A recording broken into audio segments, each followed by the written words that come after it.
उन्होंने कहा कि राजनीति पैसा कमाने का धंधा नहीं है, गडकरी ने और क्या कहा आइए देखते हैं इस रिपोर्ट में। मला अनुभव असा आहे की आपण जर चांगलं काम केलं, चांगलं झालं तर पैशाची काही कमी नाही आहे, बिलकुल कमी नाही आहे. आणि फक्त या देशाकरता काम केलं पाहिजे हे स्पिरिट कुठून येणार. आणि ते काम निरपेक्ष भावनेने केलं पाहिजे, पैसा कमावून नाही केलं पाहिजे. पैसा कमावणं गुन्हा नाही. मी सगळ्या कार्यकर्त्यांनी पैसा कमावलाच पाहिजे. Because no philosophy can be taught to empty stomach, हे विवेकानंदांनी सांगितलं आहे. पण राजकारणात पैसे कमावण्याचा धंदा नाही आहे.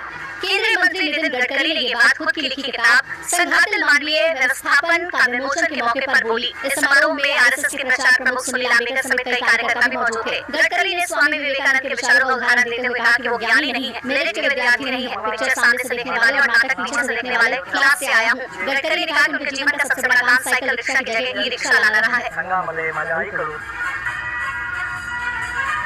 राजस्थान से खबर है, राजस्थान में जासूसी के आरोप में गिरफ्तार कासिम के भाई असीम को भी गिरफ्तार कर लिया गया है। दिल्ली पुलिस की स्पेशल सेल ने उसे राजस्थान के डीग से गिरफ्तार किया। नाम असीम उर्फ हसीम। अब पाकिस्तानी जासूस हसीम भी दिल्ली पुलिस की स्पेशल सेल के शिकंजे में है। इसका बड़ा भाई कासिम पहले गिरफ्तार किया जा चुका है। कल दोपहर दिल्ली पुलिस की स्पेशल सेल राजस्थान के डीग गई। वहां कासिम के परिजनों के बयान दर्ज किए गए, उसके रिश्तेदारों से पूछताछ की गई और उनसे मिली लीड के बाद राजस्थान के ही कासिम के भाई असीम उर्फ हसीम को भी गिरफ्तार कर लिया गया। दिल्ली पुलिस की स्पेशल सेल की एक टीम अब असीम उर्फ हसीम से पूछताछ कर रही है और आईएसआई नेटवर्क को खंगाल रही है।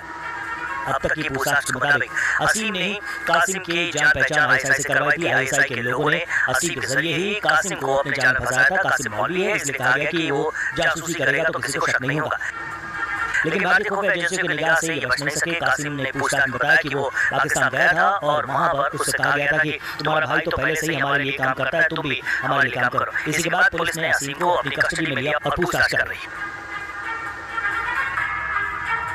कोरोना एक बार फिर तेजी से पैर पसार रहा है। राजधानी दिल्ली में जहां मामलों में इजाफा हुआ, वहीं एक महिला की कोरोना से मौत हो गई।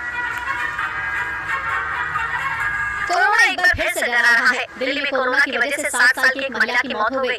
वहीं दिल्ली में कोविड के कुल 294 मरीज हो गए हैं। बीते 24 घंटे में कोरोना के कुल 56 मामले सामने आए हैं।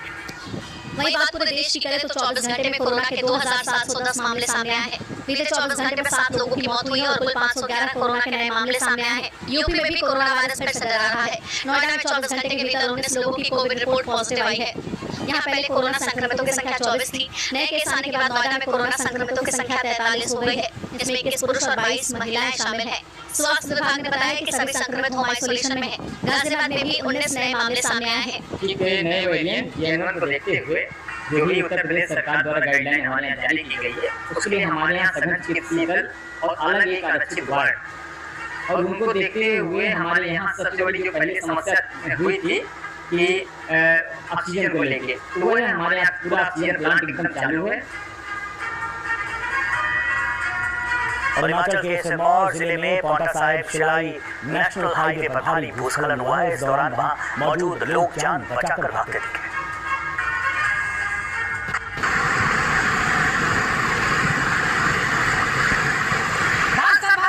तस्वीर हिमाचल प्रदेश के पावंटा साहिब शिलाई नेशनल हाईवे 707 की है। तस्वीरों से ही अंदाजा लगाया जा सकता है कि पहाड़ किस कदर दबका है। भारी लैंडस्लाइड की तस्वीरें काफी डराने वाली हैं। NH 707 पर वाहन आगे बढ़ रहे थे। इसी दौरान पहाड़ से बड़े बड़े पत्थर और मलबा नीचे गिरने लगा। हाईवे पर अफरा तफरी मच गई। वाहन चालक जैसे तैसे जान बचाकर भागते नजर आए। इन तस्वीरों में देखा जा सकता है कि एक कार लैंडस्लाइड वाली जगह से ठीक नीचे खड़ी है। गनीमत यह रही कि लैंडस्लाइड होने से ठीक पहले कार में सवार लोग नीचे उतर गए थे। वहीं वीडियो में लैंडस्लाइड के दौरान वहां काम कर रहे मजदूर भी भागते हुए नजर आए। गौरतलब है कि बरसात के दिनों में इस नेशनल हाईवे पर पहले ही भारी लैंडस्लाइड होता रहा है। आपको ये भी बता दें कि साल 2023 में इसी नेशनल हाईवे पर एक पूरा पहाड़ पूरी तरह दरक गया था। हर साल बरसात के मौसम में यहाँ भूस्खलन की तस्वीरें सामने आती है, लेकिन इस बार बरसात के मौसम से पहले ही हल्की बारिश के बाद ये तस्वीरें डरा देने वाली है।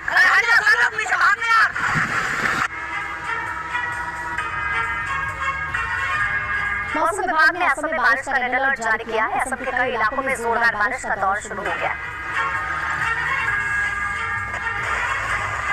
असम की राजधानी गुवाहाटी समेत राज्य के ज्यादातर हिस्सों में जमकर बारिश हुई है।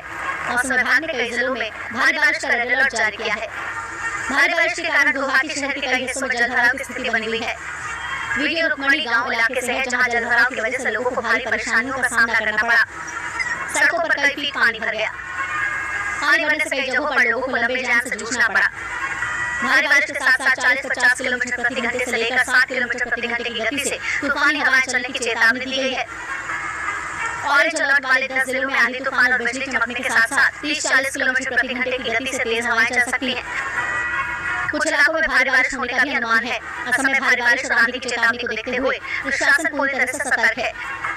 लोगों से अपील की गई है कि वो तेज बारिश और आंधी के दौरान घर से बाहर न निकले। साथ ही पहाड़ी इलाकों में प्रशासन की तरफ से सतर्कता बढ़ा दी गई है।